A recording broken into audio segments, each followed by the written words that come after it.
આજે આપણે ગળે આંબળા બનાવીશું. 1 કિલો મેં આંબળા લીધા છે, એના આપણે બાફવા માટે મૂકવાના છે. આ રીતના મેં ઢોકળિયાનું કુકર લીધું છે, એની અંદર આપણે પાણી મેં મૂક્યું છે. હવે જો આ રીતના, અને ઉપર આ રીતના સ્ટીમ કરવા મૂકવાના.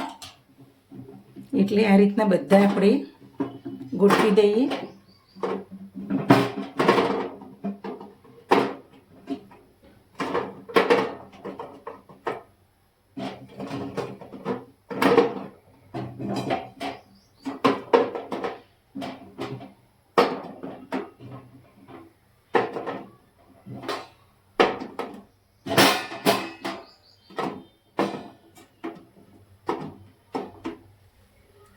આ રીતના આપણે મૂકવાના.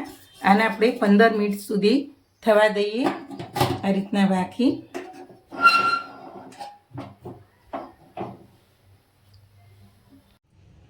હવે આપણા આંબળા જો બફાઈ ગયા અને ઠંડુ આપણે કુકર થઈ ગયું છે. હવે આંબળાને બધા કાઢી લઈએ આપણે થાળીની અંદર.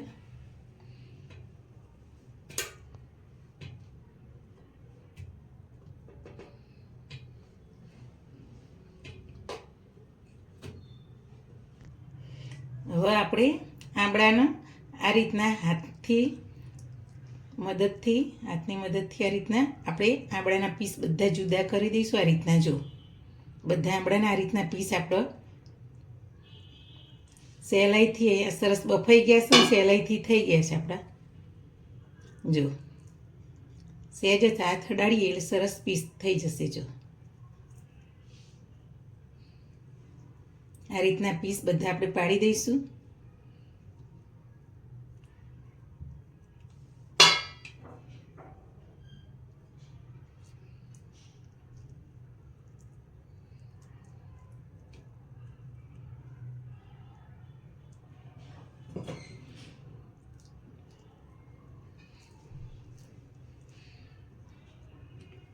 આ નીચેનો ભાગ છે એ જુદો કરીને આપણે કાઢી લેવાનો, એટલે રૂસા અને ઠીડિયા બધું જુદું થઈ જાય.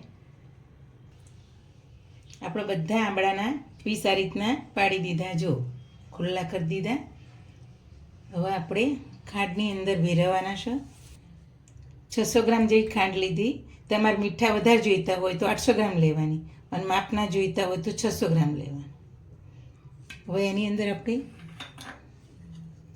થોડું મીઠું નાખીશું, અને આ રીતના આપણે અંદર નાખી દઈશું બધા.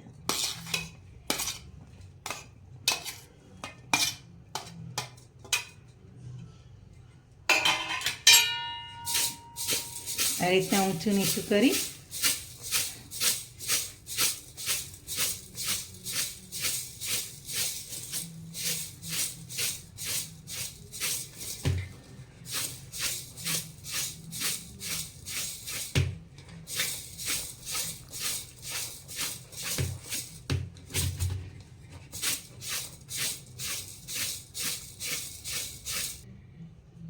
આપણે આનો 2 દિવસ સુધી અંદર ખાંડમાં આ રીતના રાખવાના. ખાંડ બધી 2 કલાકમાં તો ઓગળી જશે, પણ વચ્ચે વચ્ચે હલાવતું રહેવાનું, અને 2 દિવસ અંદર રાખવાના. એટલે બધા પીસની અંદર આપણે ખાંડ અંદર સરસ ભળી જાય અને આંબળા ગળ્યા બને. એના માટે 2 દિવસ રાખવાના. જો આપણા આંબળાના હવે 3 દિવસ થઈ ગયા ખાંડમાં નાખી. હવે આપણે કાઢી લઈએ આ રીતના.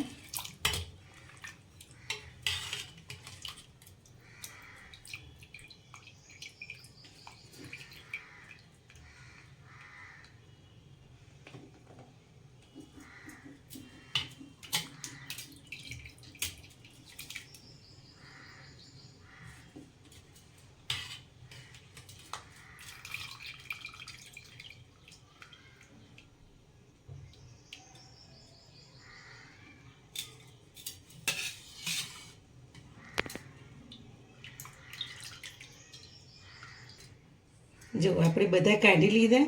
હવે આપણે 1 મિનિટ સુધી એને ખાંડનું પાણી નીતરવા દઈશું, અને પછી આપણે થાળીની અંદર કોથળી મૂકી કે ખાટલીની અંદર કોથળી મૂકીને પછી આપણે એને એક એક સૂકવશું.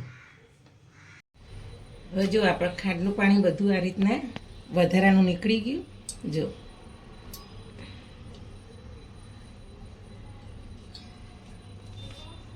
હવે આપણે ચમચી લઈ અને આ રીતના એક એક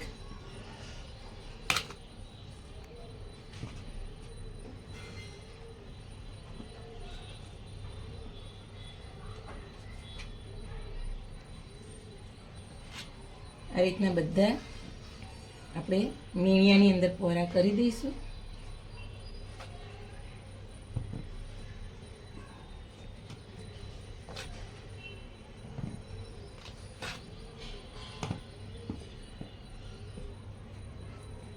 અને આપણે 3 દિવસ સુધી આ રીતના તડકે મૂકી દેવાના, એટલે સુકાઈ જવા પછી આપણે એના આગળની કોશિશ કરીશું.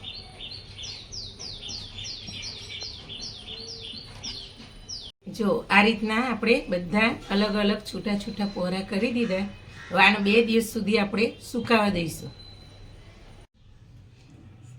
આપણા આંબળાના હવે 3 દિવસ થઈ ગયા. જો સુકાઈ ગયા મીઠા આંબળાના, જો સરસ થઈ ગયા. હવે આની અંદર આપણે દરેલી ખાંડ ભેરવી હોય તો ભેરવી શકો, પણ અમે નથી ખાતા એટલે નથી ભેરવતા બહુ મીઠું.